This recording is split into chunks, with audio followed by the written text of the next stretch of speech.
It's good to see you again. Yeah. Now the pressure's all on me. My wife once asked the meaning of joy. I've asked before other questions about the past, and you've told me to stop talking and, concentrate on now. So can you help me understand tolerance and intolerance? And is there even a place for tolerance in my own reality? Is it something I have to deal with? Is it something I can just let go? It is one of the most ineffective, unproductive, not good for you emotions that you could ever foster and encourage.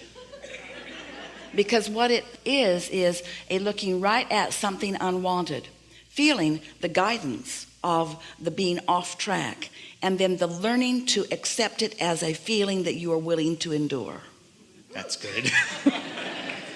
In other words, we get it that it's a good idea not to misbehave in public. They might drag you off an airplane. We understand that sometimes you just have to kind of suck it up and not say anything. But when you deliberately practice recognizing an emotion that doesn't feel good, which means every time my inner being is looking at this differently, but I'm choosing to stay focused upon it in opposition to my inner being, so the knot still remains in my stomach, but I don't do anything about it. And in fact, in an attitude of seeking tolerance. Most humans would say tolerance is not liking it and just accepting it, while intolerance might mean not liking it and throwing a fit. Well, maybe it's better not to throw the fit, but it certainly isn't good for you to look at something unwanted and not do anything about adjusting your vibration. It's like the difference between empathy and compassion. Empathy is looking right at something uncomfortable and just holding myself in that discomfort, while compassion is being in alignment first, and then from my state of alignment with my inner being, then looking at whatever the subject is, but I don't feel the discomfort of it. Instead, I see it through the eyes of source. And because I hold my vibrational stance, now I'm bringing to the table, I'm bringing to the mix pure positive energy, which means I might influence the whole room upward under those conditions. With empathy, I just have to go down to meet it. Where with compassion, I stay with who I am. So I don't take a dip in my vibration, which means I might not help them, but I don't hurt me. And there's a stronger probability that they may come upward if we're able to play together longer with me feeling and behaving in my physical form like my inner being always behaves. Esther said to us early on, when she began understanding emotions and where we stood in relationship to her, and one day in the midst of strong negative emotion, she said to us, Abraham, I think you should come over here with me so that I don't feel so bad. Because she knew the reason she felt bad was because we had different vibrational frequencies, and she had moved so far from who she really is. So she tried to talk us in to coming there with her so that she wouldn't feel the separation so much. And we said, you got to come where we are. You got to come where we are. Thank you. Everything that we're talking about, in fact, is about being less conditional. Because it's really hard to be so, here we are in this physical manifestation part, wrapped up in the details of what's already manifested, which as far as we're concerned is old news. It's like gum that you've chewed all the flavor out of. The juice isn't there. So here's this life experience that you're giving your attention to, and as you give your attention to it, then you want to feel good, of course. And so you become, as an individual or as a parent or as an employer, as a mass consciousness, you become demanding of the details of your reality, because when you look at something that feels good to you, you say, oh, I'd like more of that. And when you look at something that feels bad to you, you say, I want less of that. So you start passing laws. We will not stand for that. We want more of that. Problem is, you can't come into any agreement about what you really think you need in order to feel good. Have you noticed? Different people want different things, and the world is a big enough place for you to all be able to find satisfaction in the diverse world in which you are living. But when you believe that that condition has to change before you can feel good, now you are attempting to control the uncontrollable. You see, you've got to find a way. And that's what a lot of people call tolerance. I know I can't control it, so I'll just suffer about its existence. But that suffering festers until there are rebellions, have you noticed?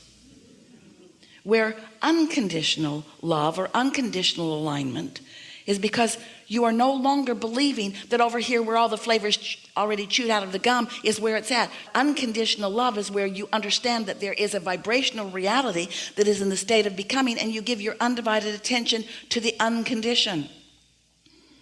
You give your undivided attention to what you are wanting to allow to become. Did you feel that? We'll talk more about it as we move along. The other thing I wanted to ask is being raised, and my parents did a wonderful job. I love them very much, and I kind of figured out who I was along the way. But I fear that what I think I am or who I am is attracting things that I don't want. My family has gone through a couple years of some pretty heavy medical situations. Well, before you go further, we just want to clear some things up. It is natural that as you are, as you say, being raised, or as you are moving through time, that you undoubtedly, everyone does, you've picked up some beliefs along the way that may not be serving you. And a belief is just a thought that you continue to think, and a belief is just a thought that has some momentum going. But here's the thing, you never need to worry, because you have beliefs that served you as you were moving along. And as you've been becoming more and more and more who you are, so let's say you're standing in the midst of something unwanted. After a long time of believing something, now let's say you're standing in the midst of now experiencing or witnessing something that you don't want.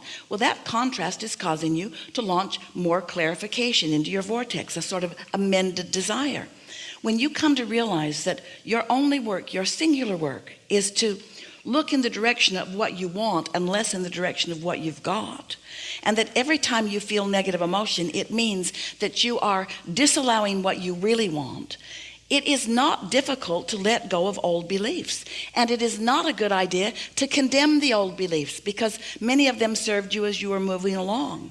When you were really little, you liked little chairs. There were a lot of things that were meaningful to you when you were younger that are no longer meaningful to you. In other words, it's normal that things would continue to evolve. But as long as you get it, that the true evolution of who you are, let's say this in a way you've never heard it before. So you were before you came into this physical body. Do you accept that? And that larger part of you still remains as your soul or inner being or God force.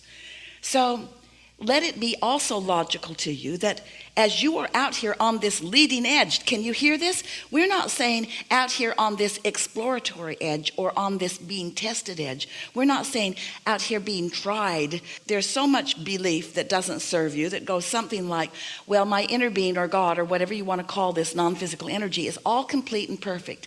And the reason that it's all complete and perfect is because it's already proven itself, and now I'm here in the process of proving myself. No, that is not what's happening. You are an extension of that, and you are living the leading edge of that.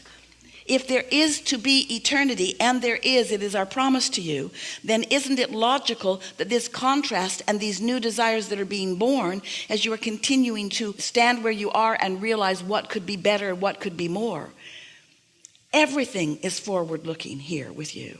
And so when you get a glimpse of something you want and you acknowledge it from your vantage point, and your inner being gives undivided attention to it, now it has already become, this new reality has already become in the vibrational ethers. And even with the worst stories that you as humans tell about the becoming of your earth, and they're pretty bad stories that you tell, but there is an understanding that the thoughts are turning to things, that there was consciousness that then brought this reality into being. And that consciousness that brought this reality into being is still bringing that reality into being. And you are a part of that consciousness that is continuing to bring that reality into being.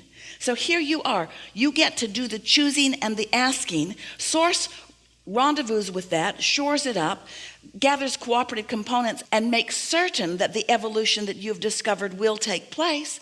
And the only thing that ever goes not wrong, but ever is uncomfortable, is that you who discovered it, you who asked for it, you who gave birth to it, you who created it, deprive yourself of it by continuing to hold yourself in the old reality rather than going with the new reality that you carved out.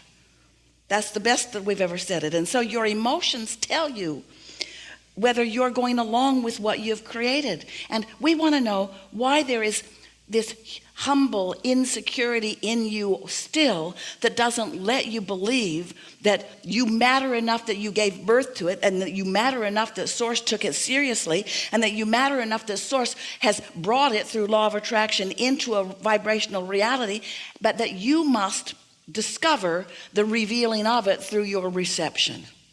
That's really all that's going on here. So as you begin looking more toward what you've created and less at what's already been created, as you look more toward the new and less what's finished, then you begin to feel that infusion of this energy that creates worlds flowing through you. And that's what that joy is that you were talking about in your beginning statement. That's what joy is. Joy is the discovery of the new desire, and then the allowing myself to align with that desire, and then to get to experience, to get to witness universal forces and source energy bringing about the creation that I have decided.